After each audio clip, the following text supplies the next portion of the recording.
मन सज्जना भक्तिपंथेंची जावे, तरी श्रीहरी पाविजे तो स्वभावे.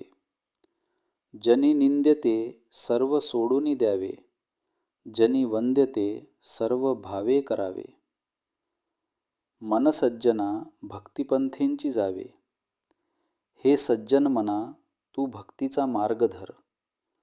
भक्ती म्हणजे केवळ पूजा नव्हे, तर ईश्वरावर निष्ठा, प्रेम, नम्रता आणि सदाचाराने जीवन जगणे. तरी श्रीहरी पाविजे तो स्वभावे. असे केल्यास श्रीहरी, ईश्वर तुला सहज प्राप्त होतो. ईश्वर प्राप्ती ही कठीण तपश्चर्येनेच नव्हे, तर शुद्ध भावनेने आणि भक्तीने होते. जनी निंद्यते सर्व सोडूली द्यावे. समाजात जी कृत्ये निंदनीय, अधर्माचे मानली जातात, ती सर्व सोडून द्यावीत.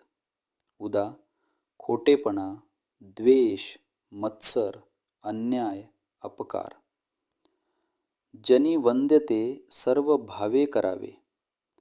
समाजात जी कृत्ये वंदनीय, चांगली, सद्गुणी मानली जातात, ती प्रेमाने आणि श्रद्धेने करावीत. उदाहरणादाखल सत्य, दया, सेवा, नम्रता, परोपकार. संदेश काय आहे? मन शुद्ध ठेवून भक्तिमार्ग स्वीकारावा. वाईट गोष्टींचा त्याग करून चांगल्या गुणांचे आचरण केल्यास ईश्वरप्राप्ती सहज होते.